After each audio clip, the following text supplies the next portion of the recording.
Bonjour à toutes et à tous, bienvenue. Nous sommes à la porte de Versailles aujourd'hui au Salon des services à la personne et particulièrement dans le cadre du premier forum de l'emploi à domicile. Un forum qui est à l'initiative de la FEPEM, la Fédération des particuliers employeurs de France, et de l'Hyperia. L'Hyperia, c'est quoi? C'est l'institut en charge du développement de la formation pour les salariés du particulier employeur. Alors l'emploi à domicile entre particuliers constitue la réponse organisée et professionnelle des citoyens à leurs besoins familiaux, intergénérationnels et à leur domicile, aussi bien pour de la garde d'enfants que pour accompagner le bien vieillir, pour le maintien au domicile également, pour la prise en charge du handicap, de la maladie ou de la dépendance, et puis pour l'équilibre entre la vie personnelle et professionnelle. Quelques chiffres clés avant d'accueillir plusieurs invités qui vont se succéder sur ce plateau et qui vont nous décrypter le quotidien des salariés et des particuliers employeurs. 3 600 000 particuliers employeurs, c'est considérable. 1 700 000 salariés, 12 200 milliards d'euros versés par les particuliers employeurs, 1,8 milliard d'heures rémunérées chaque année. Ce sont avant tout des emplois de proximité, on va le vérifier dans un instant avec notre premier invité, qui font vivre une économie de collaboration et de confiance au plan local, et puis qui tissent des liens de solidarité utiles et bénéfiques à tous. Bonjour Jean-Rémy Accard. Bonjour. Directeur général de la FEPEM, la Fédération des particuliers employeurs de France. Vous êtes l'organisateur de ce salon avec Hyperia, je le disais. Les chiffres sont bons d'abord. Les chiffres que j'ai évoqués, vous les avez vérifiés? Oui, tout à fait. On est bien d'accord. J'espère d'ailleurs. Forcément. Ils vous ont été fournis par la maison. Forcément, et puis ils sont considérables. Pour le coup, on va en parler justement de ces chiffres et des enjeux qu'ils constituent.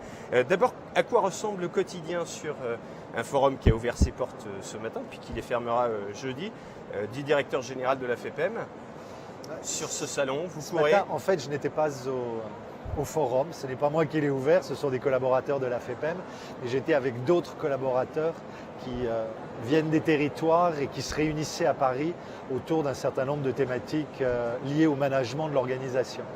Donc, puis autour de micro-conférences qu'on va décrypter dans un instant. Ils en ont profité également pour caler leur rendez-vous à l'occasion du forum, et ils seront là cet après-midi, ou en tout cas demain, pour venir donner un coup de main et puis faire ce qui est notre première mission, c'est-à-dire renseigner, informer, donner des chiffres à tous les gens qui aujourd'hui souhaitent mieux comprendre une réalité qui est une réalité originale de l'emploi entre particuliers. Alors l'emploi entre particuliers, c'est le forum dédié à l'emploi entre particuliers aujourd'hui, l'emploi à domicile. Première édition dans le cadre du vaste salon des services à la personne. Comment a été cette envie de consacrer un zoom particulier à l'emploi à domicile? Alors, l'envie de consacrer un zoom, elle est permanente. D'ailleurs, du point de vue de la FEPEM, ça n'est pas un zoom, c'est l'essentiel de notre préoccupation. C'est tout le reste qui est marginal, si je peux me permettre, sans aucun mépris pour les autres modèles d'emploi ou les autres modèles de services. En tout cas, vous aviez envie d'enfoncer le clou davantage. Voilà, pour donc ça expliquer... c'est notre préoccupation. Après, ce n'est pas la FEPEM en tant que telle qui est l'organisateur, et je voudrais juste rendre un petit hommage aux organisateurs du salon avec qui on a travaillé et qui sont les vrais promoteurs de ce forum, dès lors qu'on s'est mis d'accord sur un constat qu'il est facile de faire. La clientèle d'un salon comme ça, ce sont des particuliers qui recherchent des services sous une forme ou sous une autre, qui expriment un besoin d'être accompagnés à domicile. Or, la réalité sociale de l'emploi à domicile, c'est que 8 particuliers sur 10 vont faire le choix d'employer directement ou par l'intermédiaire d'une structure mandataire, mais vont faire le choix d'employer et non pas d'acheter un service clé en main. Qu'est-ce qui explique ça? Qu'est-ce qui explique cette proportion?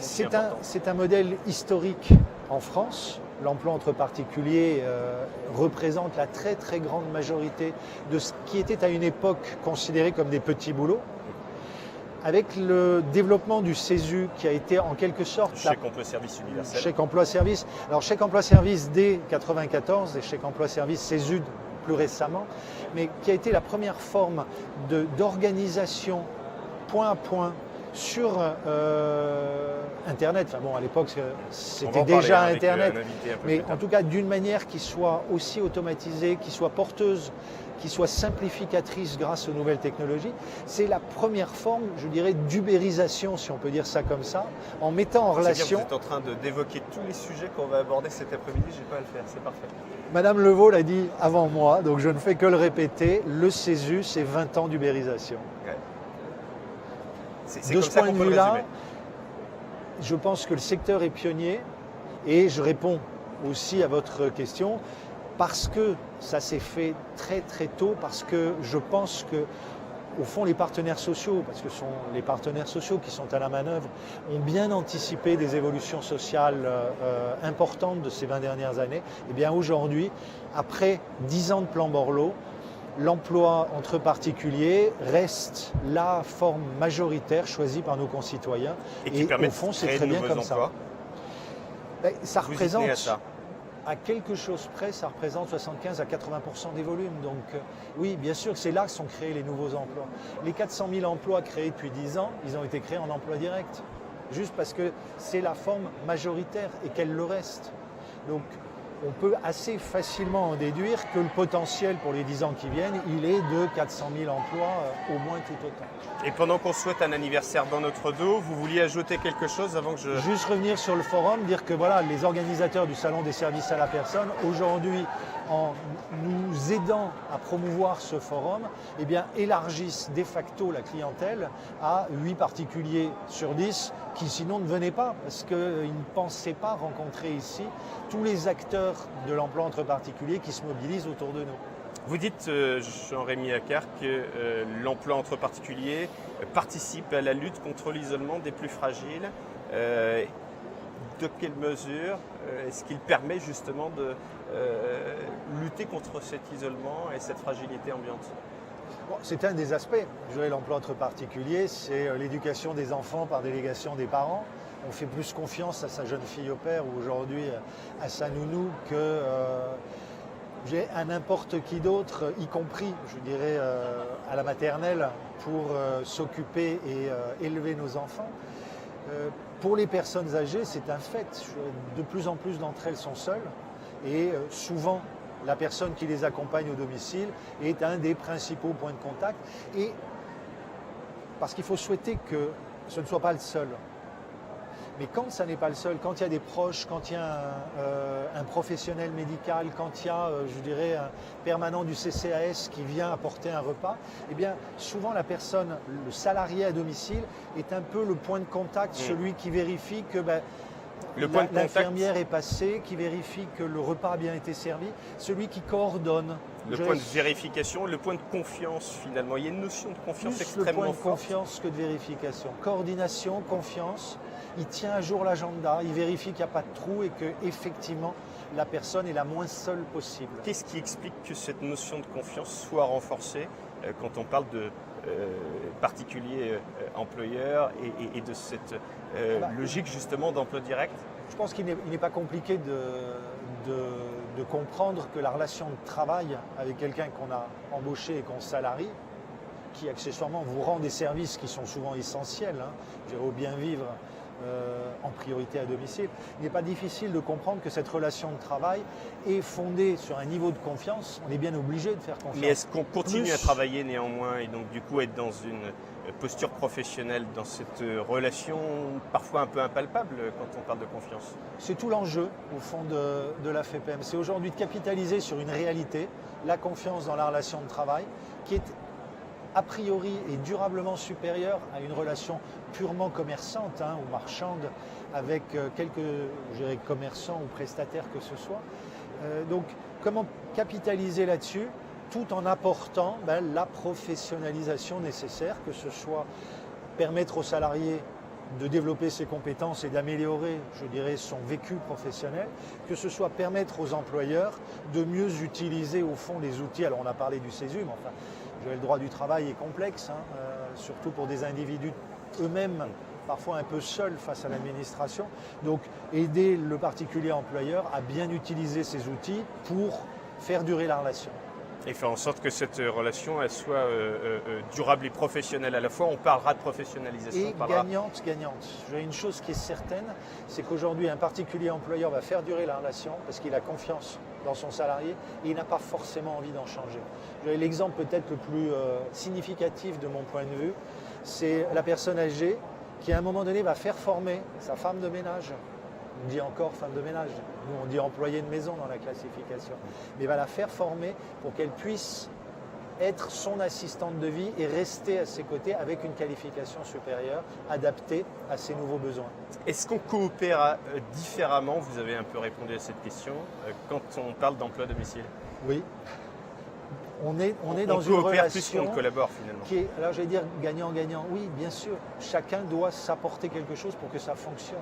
Après, la coopération, on se pose des questions très concrètes qu'on ne se poserait pas avec, encore une fois, un autre type de prestataire à domicile. On doit partager les clés, on doit éventuellement se dépanner, c'est-à-dire qu'il n'est pas rare que le particulier employeur fasse un certain nombre de papiers pour son salarié. Oui, c'est ça. On connaît finalement même davantage parfois que le particulier employeur. Le salarié va être présent pour réceptionner un colis au moment où l'employeur, lui, ne pourra pas l'être. Donc, on est dans une relation de proximité, au fond, qui est une relation de bon voisinage, mais qui vient se superposer à une relation de travail professionnelle, qualitative, évolutive autant que possible, et surtout essentielle quand on voit les besoins auxquels on répond. Je suis particulier employeur et mes enfants ont été salariés dans le cadre de nombreux babysitting, mais quand ils étaient petits... Déclaré ? Bien entendu. Bien évidemment. Tellement vrai d'ailleurs que oui. Mon fils était déclaré comme assistant maternel, mais l'habitude aidant, il était reconnu comme assistanteux maternel. Ah oui. Bon, il y a encore des choses à changer. Deux dernières questions, Jean-Rémy Accart, parce que vous l'avez compris, on va recevoir de nombreux invités sur ce plateau jusqu'à 19h. Comment est-ce que l'emploi à domicile favorise l'intégration sociale ? Dans quelle mesure quand on parle... Encore une fois, on est dans un processus de recrutement par cooptation, de proximité, pour des tâches qui sont a priori relativement simples, en tout cas accessibles à de large public. À partir de là, rentrer dans l'emploi à domicile, c'est apprendre un métier sur le tas, c'est éventuellement compléter avec des formations, mais c'est aussi apprendre à organiser son propre emploi, c'est-à-dire aller rechercher plusieurs employeurs, agréger des heures et tenir un agenda professionnel. Donc il y a un processus qui est auto-formateur et en tout cas très responsabilisant. Un secteur qui est pour très le salarié ouvert, et je dirais par contrepartie, par effet miroir pour l'employeur. Et pour le coup, quand on n'a pas forcément toutes les qualifications nécessaires, mais qu'on est prêt à les acquérir en cours d'emploi, comment est-ce qu'on peut être recruté? C'est là aussi un zoom qu'on va effectuer. Mais je pense que vous aurez d'autres invités pour vous aider sur ces sujets-là. Qu'est-ce que vous attendez de ces 3 jours de salon, Jean-Rémy Accart? Plein de rencontres comme celles qu'on a amorcées. Comme celle-ci. Et effectivement, une réflexion qui se poursuit, mais qui surtout se démultiplie et se traduit de plus en plus en actions concrètes. J'étais là à une rencontre justement avec AGEFOS qui ne pouvait avoir lieu qu'ici parce que AGEFOS, c'est un organisme paritaire qui collecte les fonds de formation. Qui collecte et qui finance, je dirais, les efforts de formation. On parle aujourd'hui, et ça s'est considérablement accéléré depuis 3 ans, on parle de plus de 175 000 parcours de formation dans le secteur de l'emploi entre particuliers, alors même que vous m'auriez dit ça il y a 5 ans, je vous aurais dit, bon, soyons raisonnables, je vais aller chercher une personne chez un particulier pour la mettre dans un stage de formation, c'est tellement compliqué. On y arrive et on y arrive massivement. Merci Jean-Rémy Accart d'avoir été le premier invité de ce plateau cet après-midi, directeur général de la FEPEM, la Fédération des particuliers employeurs de France. Merci. À très bientôt.